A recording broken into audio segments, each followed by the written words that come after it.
जैद बिन मोहम्मद नामक एक गोद लिया हुआ बेटा था। वो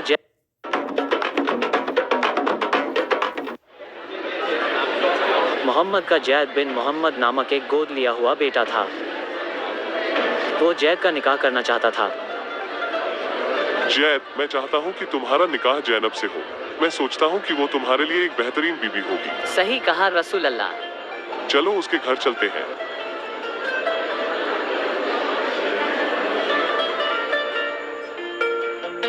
जैनब, मैं चाहता हूँ कि तुम जैद से निकाह करो। क्या? ये तो आपका गुलाम हुआ करता था। मुझे लगा कि आप अपना पैगाम लाए हैं। नहीं, कतई नहीं, मैं इससे निकाह नहीं करना चाहती। ये एक गुलाम था और मेरी सामाजिक हैसियत इससे कहीं ऊंची है। तुम्हें जैद से निकाह करना ही होगा। ओ रसूल अल्लाह, क्या आप मुझे सच में बताना चाहते हैं कि मैं क्या करूं? यदि मैंने तुम्हारे लिए पहले से कुछ तय कर लिया है तो तुम्हें इसे मानना ही है। कुरान सूरा अल अहजाब आयत 36 कहती है, न किसी ईमान वाले पुरुष और न किसी ईमान वाली स्त्री को यह अधिकार है कि जब अल्लाह और उसका रसूल किसी मामले का फैसला कर दे तो फिर उन्हें अपने मामले में कोई अधिकार शेष रहे। जो कोई अल्लाह और उसके रसूल की अवज्ञा करे तो वो खुली गुमराही में पड़ गया। ठीक है, मैं जैद से निकाह करूंगी। मोहम्मद ने तब जैद और जैनब की शादी समारोह का आयोजन किया। एक दिन मोहम्मद जैद को मिलने उसके घर पर गए।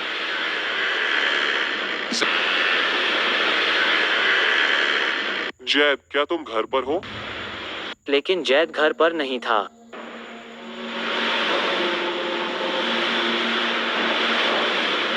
तभी हवा ने पर्दे को उड़ाकर एक ओर कर दिया। नबी मोहम्मद ने जैनब को अपने कक्ष में नग्न खड़े देखा।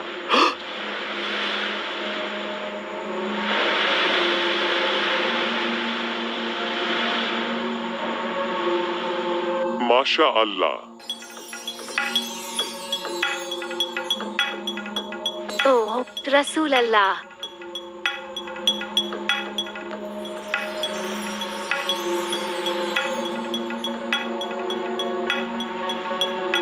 जैनब ने जल्दी जल्दी अपने कपड़े पहने। तब वो मोहम्मद से मिलने बाहर आई। ए अल्लाह के नबी, अंदर आइए। आप तो मेरे माता और पिता की तरह हैं। अल्हम्दुलिल्लाह, जो लोगों के दिलों को बदल देता है।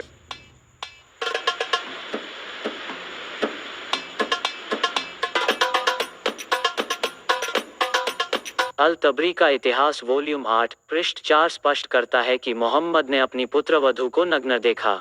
जैनब अपने कक्ष में निर्वस्त्र थी और उसकी तारीफ नबी के दिल में प्रवेश कर गई। अपनी नग्न पुत्रवधू को देखकर नबी को उससे प्यार हो गया।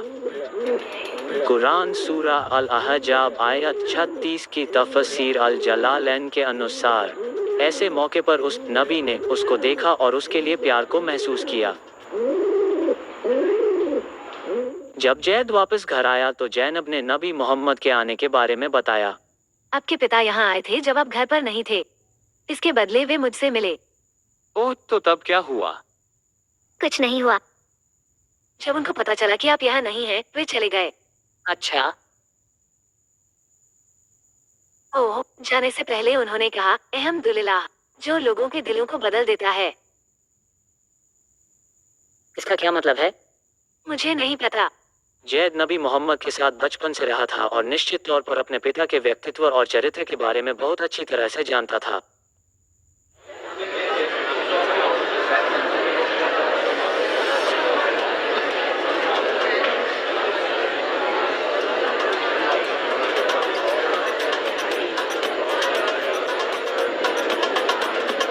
मोहम्मद के लिए अपनी पुत्रवधू के प्रति अपनी भावनाओं को छुपाना काफी मुश्किल था।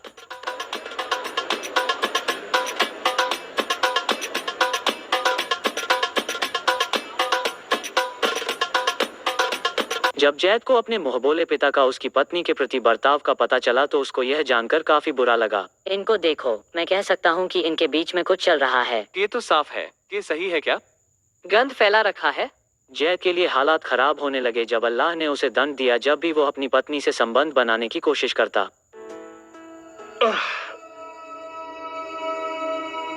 आउच, इसमें दर्द होता है। मेरे गुप्तांग में बहुत बुरी तरह से सूजन आ गई है। इसमें दर्द होता है।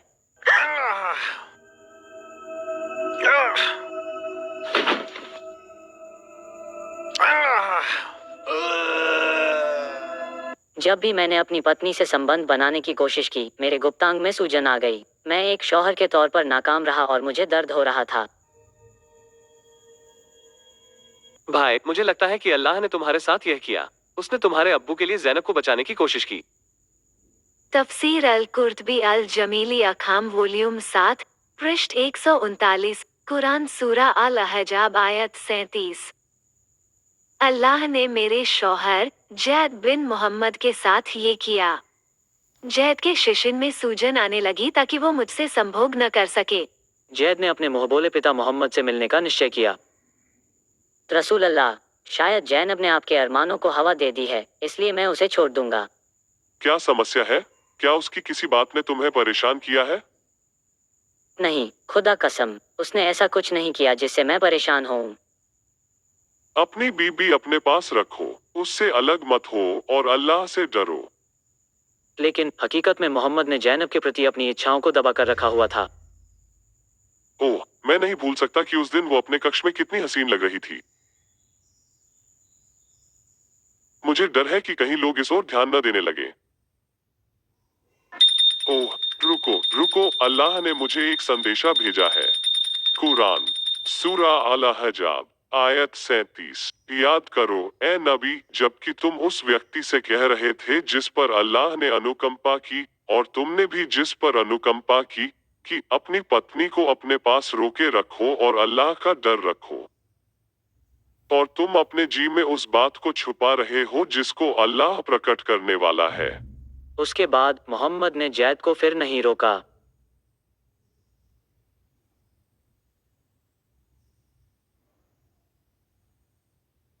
मैं जैनब को तलाक दे दूंगा ताकि आप उससे निकाह कर सको। जैसी तुम्हारी इच्छा। निश्चय ही ऐसे गैर वाजिब प्रस्ताव से एक इज्जतदार आदमी स्वयं को बेइज्जत महसूस करेगा। लेकिन ऐसा लगता है कि नबी के खुद के नैतिक मापदंड थे। लोगों ने मोहम्मद के जैनब से निकाह करने की योजना के बारे में गुफ्तगू करना शुरू कर दिया। ऐसा कैसे? वो अपनी पुत्र वधू से निकाह कर सकता है? कुरान अल सूरा अहजाब आयत 36 में अल्लाह ने जैनब को जैद से निकाह करने को मजबूर कर दिया, लेकिन अगली ही आयत में उसने मोहम्मद का निकाह जैनब से कर दिया। ऐसा क्यों है कि कुछ और करने से ज्यादा अल्लाह मोहम्मद की यौन इच्छाओं को पूरा करने में चिंतित रहता है? अल्लाह ने मुझे जैनब से निकाह करने की इजाजत दी है क्योंकि जैद मेरा सगा बेटा नहीं है। अतः जब जैद को उसकी कोई जरूरत नहीं रह गई थी, हमने उसका निकाह तुम्हारे साथ कर दिया ताकि ईमान वालों को अपने मुंह बोले बेटों की बीबियों से संबंध बनाने में कोई असहजता न हो, जबकि उन्हें उनकी कोई जरूरत न रह जाए, और हमेशा अल्लाह का ही हुक्म बजाया जाता है। कुरान सूरा अल अहजाब आयत 37 से मोहम्मद ने गोद लेने पर प्रतिबंध लगा दिया। अब हम अनाथों को गोद नहीं ले सकते। इस धरती पर खुदा कैसे गोद लेने की नेक प्रथा को खत्म कर देगा? यह बताने के लिए कि जैद उसका सगा बेटा नहीं है और उसके लिए अपनी पुत्रवधू से निकाह जायज है। वाह, बहाना तो अपराध से भी बदतर है। कौन होगा जो नबी की नैतिक मिसाल का अनुसरण करना चाहेगा? अपनी पुत्रवधू के प्रति गलत इच्छाओं को पनपने देना। क्या हम अपने बच्चों के लिए सकीना, मावादा और रामा निकाह नहीं चाहते? यह रसूलुल्लाह के कई विशेष अधिकारों में से एक है, आपके लिए नहीं बल्कि केवल नबी के लिए। तफसीर अल कुर्तुबी कुरान सूरा अल अहजाब आयत 50। अगर पैगंबर मोहम्मद एक औरत पर दृष्टिपात करता है और उसे पाने की चाह रखता है, तो उसके पति के लिए उसे तलाक देना जरूरी है ताकि वह उसे निकाह कर सके। यह अल्लाह की ओर से उसका अधिकार है।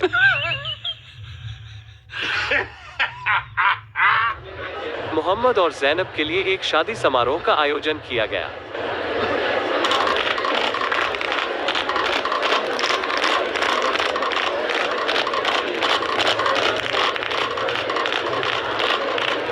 सिवाय जैद के हर कोई खुश था। मैंने अपनी प्यारी बीबी को खो दिया। इससे ज्यादा और क्या होगा कि मैं अब नबी का गोद लिया बेटा नहीं हूँ। पहले लोग मुझे जैद बिन मोहम्मद बुलाते थे, लेकिन अब वे मुझे जैद बिन हरथा बुलाते हैं। इस तरह के हालात में तो मैं खुश नहीं हो सकता। देर रात तक मेहमान नबी मोहम्मद के घर को छोड़कर जाना नहीं चाह रहे थे। नबी ने कमरे से बाहर निकलकर यह इशारा किया कि मेहमानों के जाने का वक्त हो गया है। कुछ समय बाद अधिकांश लोग मोहम्मद के घर से चले गए, लेकिन 3 लोग अभी भी रह गए।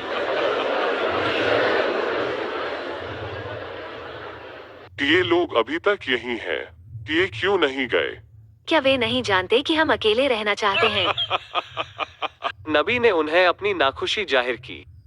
देखो यार, उसने यह जाहिर करने की कोशिश की है कि हमें जाना चाहिए। क्या वो हमसे सीधे नहीं बोल सकता? शायद मेहमानों से छुटकारा पाने के लिए भी उसे अल्लाह की मदद चाहिए।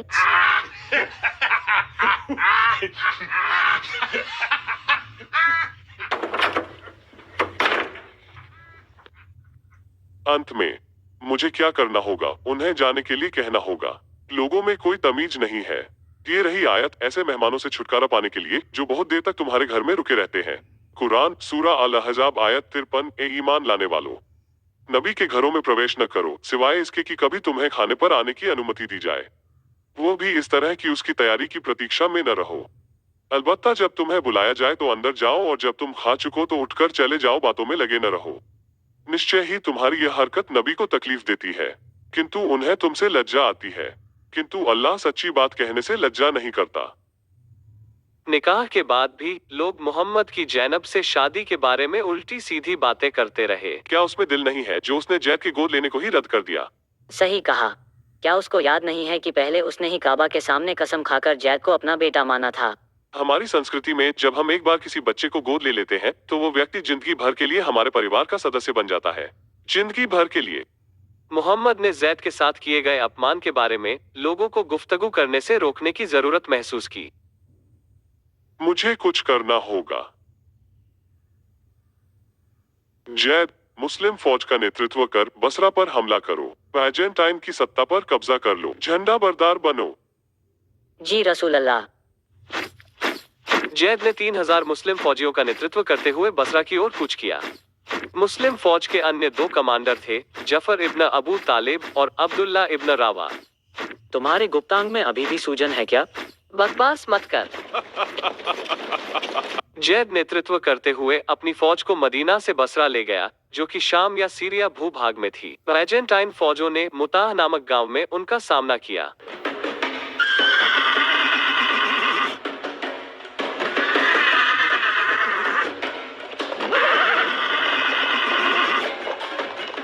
ओह, ये तो पहले से ही हमारी ताक में बैठे हैं। भागो, भागो।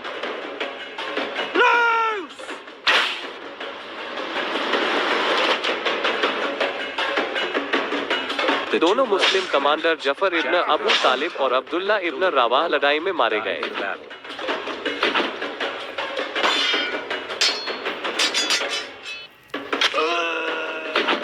पहले मोहम्मद के हुक्म से जैद कुरैश व्यापारियों पर हमला और लूटमार का काम किया करता था, जो कि आसान शिकार थे। इस बार उसका सामना एक असल शक्तिशाली फौज से हुआ था।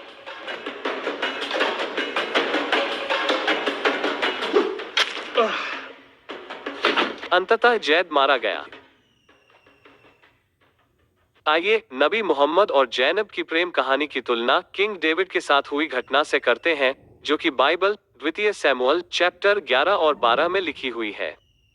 जिस प्रकार नबी मोहम्मद जैनब को पाने के लिए लालायत थे, किंग डेविड भी बातशीबा के लिए जुनून शुदा था, जो कि एक उराय नामक इस्राएली सैनिक की बीबी थी। किंग डेविड ने तब उराय को रास्ते से हटा दिया ताकि वो बातशीबा से शादी कर सके। बाइबल का असल खुदा याहवे अपनी पवित्रता से साथ डेविड या किसी अन्य के पापों के लिए कोई समझौता नहीं करता, जबकि डेविड उसका खुद का चुना हुआ किंग था। उसने किंग डेविड को कठोर ताड़ना और दंड दिया। द्वितीय सैमुअल चैप्टर 12 आयत 10। इसलिए अब तलवार तेरे घर से कभी दूर न होगी। फलस्वरूप डेविड ने आंसुओं से पश्चाताप करते हुए प्रार्थना की। चैप्टर 51 आयत 1 से 3 तथा 10। हे परमेश्वर, अपने अटल प्रेम के अनुसार मुझ पर दया कर। याहवे ने अन्य पुरुष की पत्नी के लिए यौन लोलुप्त इच्छाओं की निंदा की। मैथ्यू चैप्टर 5 आयत 27 और 28। 167 चैप्टर 20 आयत 17। अपने पड़ोसी की पत्नी का लालच न करना। दूसरी ओर कुरान के खुदा अल्लाह सुब्हानहू व तआला ने मोहम्मद को कभी दंडित नहीं किया, भले ही वो कितना पापपूर्ण कृत्य था। अल्लाह ने कुरान की विभिन्न आयतों के माध्यम से पैगंबर की बुरी इच्छाओं को पूरा करने के लिए उसके साथ सहयोग किया, जो कि उसके खुद के बेटे और पुत्रवधू के घर को बर्बाद करने को जायज ठहराते हैं। कुरान सूरा अल अहजाब आयत 37 और 38। अल सिरा अल हलाबिया वॉल्यूम 3 पृष्ठ 377। यदि मोहम्मद किसी शादीशुदा औरत के लिए लालायत होता तो उसके शौहर के लिए यह लाजमी होता कि उसे मोहम्मद की खातिर तलाक दे। तबरी वॉल्यूम 9 पृष्ठ 134। मोहम्मद ने जैनब को हथिया लिया, लेकिन अल्लाह को इस रिश्ते में कोई खराबी नजर नहीं आई और उसने शादी का हुक्म दिया। अल्लाह तो मर्दों के दिलों में जिना की लालसा को जाहिर करने का भी दावा करता है। सही मुस्लिम किताब नंबर 33 हदीथ नंबर 6422। अल्लाह ने जिना के उस हिस्से को तय कर दिया जिसमें एक मर्द लिप्त होगा, इससे कोई बच नहीं सकता। मोहम्मद और जैनब के निकाह के कुछ समय बाद अल्लाह ने गोद लेने की प्रथा को पूरी तरह से खत्म कर दिया। कुरान सूरा अल अहजाब आयत 4 और 5 के अनुसार यह स्पष्ट है कि गोद लेने के नेक नैतिक कार्य को खत्म करने का कारण मोहम्मद को उसके सहाबा के इल्जामात से बचाना है। कुछ मुसलमानों का तर्क है कि गोद लिए बच्चे सगे बच्चे नहीं हैं, इसलिए पैगंबर मोहम्मद अपने गोद लिए बेटे की पत्नी से शादी कर सकते हैं। यह एक कमजोर बहाना है क्योंकि कानूनी और नैतिक रूप से उसे तब भी एक सभ्य संसार में बेटा माना जाता था। क्या मोहम्मद ने काबा के सामने कुरैश के लोगों के समक्ष कसम नहीं ली थी कि जैद उसका अपना बेटा बन गया है? गवाही दो तुम सब जो हाजिर हो। जैद मेरा पुत्र है, मैं उसका वारिस होऊंगा और वो मेरा होगा। कुरान सूरा अल अहजाब आयत 21 में मोहम्मद ने बेहतरीन अखलाकी नमूना होने का दावा किया है। निस्संदेह तुम्हारे लिए अल्लाह के रसूल में एक उत्तम आदर्श है, अर्थात उस व्यक्ति के लिए जो अल्लाह और अंतिम दिन की आशा रखता हो और अल्लाह को अधिक याद करे। क्या यहाँ कोई भी समझदार मोमिन है जो अपने ही बेटे की बीबी से शादी करने में पैगंबर के नमूने का अनुसरण करना चाहेगा?